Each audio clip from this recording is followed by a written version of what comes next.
મુખ્યમંત્રી શ્રી ભૂપેન્દ્રભાઈ પટેલે સુરત જિલ્લાના વસરાઈ ખાતે રાષ્ટ્રીય આદિવાસી ઉદ્યોગ મેળા 2025નો શુભારંભ કરાવ્યો। આ અવસરે મુખ્યમંત્રીશ્રીના વરદ હસ્તે રાજ્ય સરકારના માર્ગ અને મકાન વિભાગના સુરત, તાપી, ડાંગ, વલસાડ અને નવસારી વિસ્તારના કુલ રૂપિયા 162.13 કરોડના 7 કામોનું ખાતમુહૂર્ત તથા સુરત જિલ્લાના કુલ રૂપિયા 653 કરોડના 8 કામોનું ભૂમિપૂજન।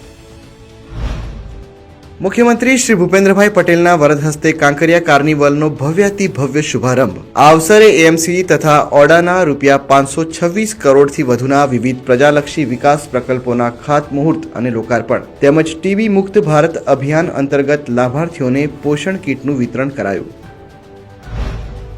પૂર્વ વડાપ્રધાન ભારત રત્ન શ્રી અટલ બિહારી વાજપેયીજીની જન્મ જયંતિ સુશાસન દિવસની ઉજવણી નિમિત્તે ગાંધીનગર ખાતે મુખ્યમંત્રી શ્રી ભૂપેન્દ્રભાઈ પટેલના વરદ હસ્તે નાગરિક સેવાને વેગ આપતા શ્રેણીબદ્ધ પ્રકલ્પો યોજનાઓ પોલિસીના લોન્ચિંગ।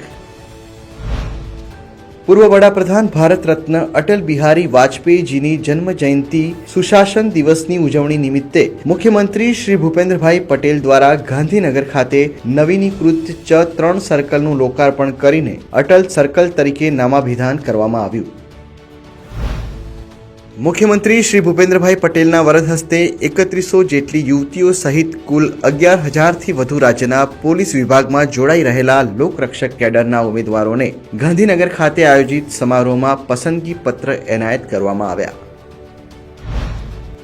મુખ્યમંત્રી શ્રી ભૂપેન્દ્રભાઈ પટેલે ગાંધીનગરથી ટાઈપ 1 ડાયાબિટીસ જુવેનાઇલ ડાયાબિટીસ સારવાર નિયંત્રણ કાર્યક્રમનો રાજ્યવ્યાપી પ્રારંભ કરાવી ટાઈપ 1 ડાયાબિટીસની સારવાર લઈ રહેલ બાળકોને આરોગ્ય કીટનું વિતરણ કર્યું। મુખ્યમંત્રી શ્રી ભૂપેન્દ્રભાઈ પટેલે જનસેવાના અભિગમ સાથે સિવિલ હોસ્પિટલ ગાંધીનગર ખાતે કુસુમબા અન્ન ક્ષેત્રમાં દર્દીઓના સગાને પોતાના હાથે ભોજન પીરસ્યું, સ્નેહપૂર્વક સાધ્યો સંવાદ।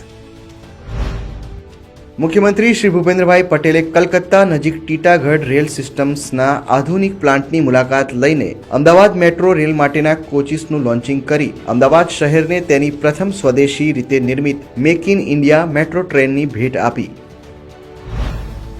પોલીસ અને પ્રજા વચ્ચે વિશ્વાસનો સેતુ વધુ સુદૃઢ બને તે માટે ગાંધીનગર ખાતે રાજ્ય સ્તરીય 2 દિવસીય ક્રાઇમ કોન્ફરન્સ યોજાઈ। આ કોન્ફરન્સમાં તમામ શહેર રેન્જના વિવિધ જિલ્લાઓ દ્વારા બેસ્ટ પ્રેક્ટિસીસ અંગે પ્રેઝન્ટેશન તેમજ સાયબર ક્રાઇમ, નાર્કોટિક્સ સહિતના વર્તમાન સમયના પડકારો અને તેના નિવારણ અંગે ઊંડાણપૂર્વક ચર્ચા કરવામાં આવી। મુખ્યમંત્રી શ્રી ભૂપેન્દ્રભાઈ પટેલે ગાંધીનગર ખાતે રાજ્ય સ્વાગત જન ફરિયાદ ઓનલાઈન કાર્યક્રમમાં ઉપસ્થિત રહી નાગરિકોના પ્રશ્નો રજૂઆતોને સાંભળી તેના ત્વરિત અને સુચારુ નિરાકરણ માટે તંત્રવાહકોને જરૂરી દિશા નિર્દેશ આપ્યા। વિકસિત ભારત, વિકસિત ગુજરાત।